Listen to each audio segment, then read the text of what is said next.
तो हेलो यार, आज इस वीडियो में मैं तुम्हें बताने वाला हूँ 5 पॉइंट्स प्लस 1 बोनस पॉइंट जिनको तुम फॉलो करोगे तो तुम्हारी फिजिक्स में इंप्रूवमेंट होगी, फिजिक्स में परसेंटाइल इंप्रूव होगी। ये video JEE 21, JEE 22, JEE 23 students अपने टाइम टेबल में, अपने शेड्यूल में लाएंगे तो तुम्हें फिजिक्स की एक डायरेक्शन मिलेगी एंड तुम धीरे धीरे फिजिक्स में अपने इंप्रूवमेंट ऑब्जर्व करोगे। एक और चीज़ बताना चाहता हूँ कि वीडियो के सारे पॉइंट्स इक्वली इंपॉर्टेंट है, तो कोई भी पार्ट स्किप मत करना, वीडियो पूरा एंड तक देखना।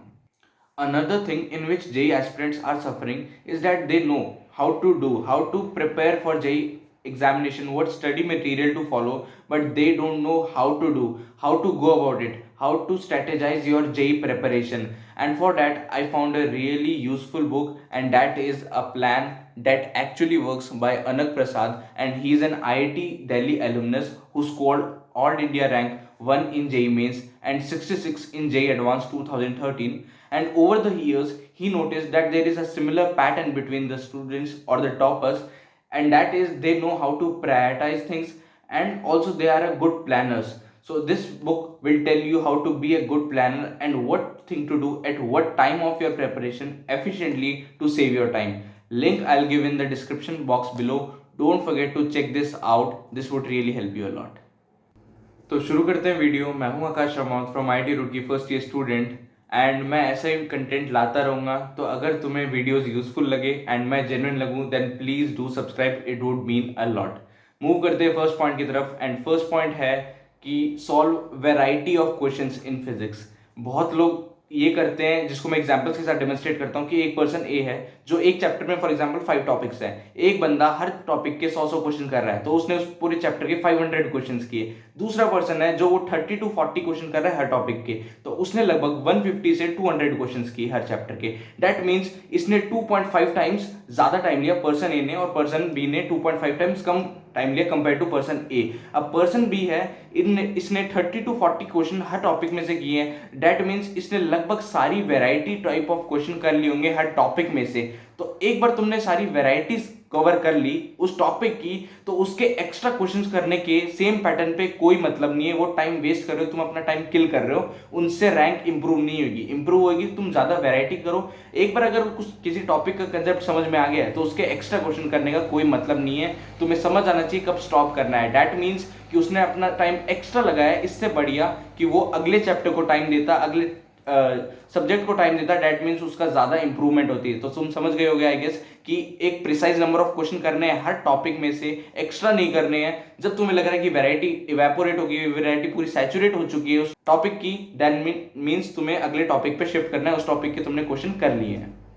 सेकेंड पॉइंट है कि try to do every question by value putting और बाय यूज ऑफ यूनिट्स। इसको मैं एग्जांपल से डेमोन्स्ट्रेट करता हूं कि फॉर एग्जांपल एक क्वेश्चन में दे रखा है कि 2 ऑब्जेक्ट मूव कर रहे हैं V1 एंड V2 वेलोसिटी से, एंड अगर उसमें आगे क्वेश्चन में कोई ज्यादा खास कंस्ट्रेंट नहीं दे रखा है तब तुम V1 एंड V2 को एक नंबर एक मान सकते हो, 2 मीटर पर सेकंड, 5 मीटर पर सेकंड। इससे क्या क्वेश्चन ईजी हो जाता है। फॉर एग्जाम्पल बाद में डिस्टेंस, एक्सेलरेशन ये सब पूछा है तो वो तुम इजिली सॉल्व कर सकते हो, अनलेस एंड अनटिल तुम कोई एक रूल वायलेट नहीं कर रहे हो, तुम कंस्ट्रेंट वायलेट नहीं कर रहे हो।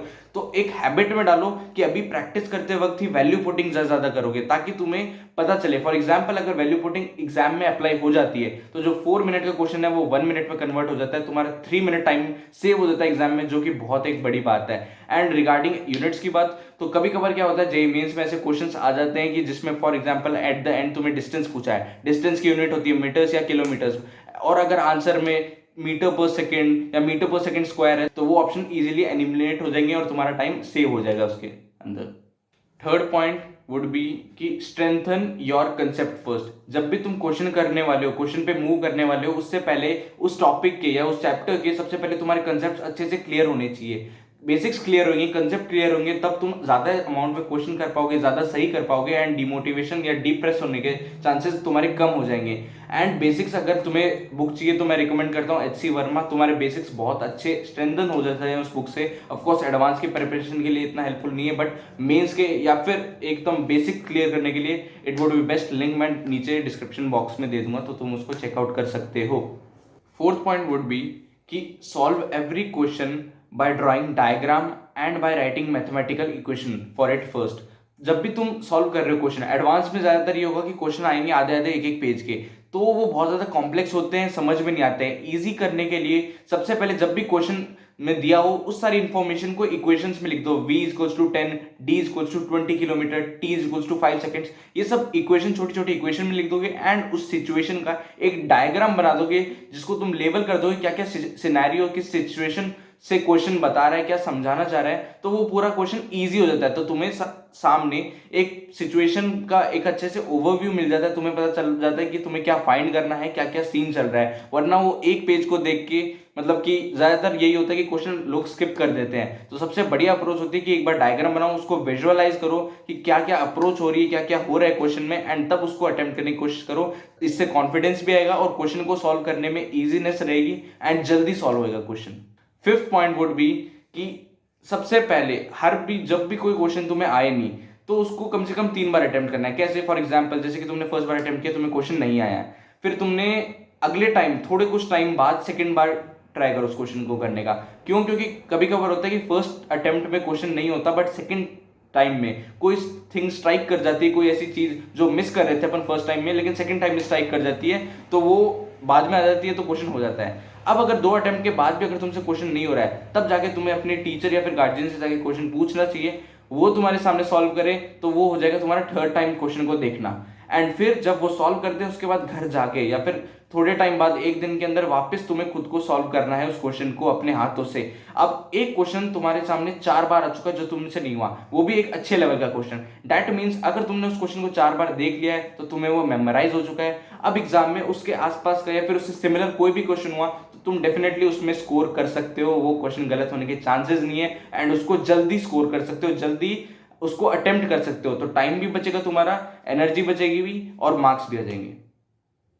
And now comes the bonus point for the viewers who are watching this video till end, and that point is कि revise and analyze the difficult questions which you did when you were doing your chapter।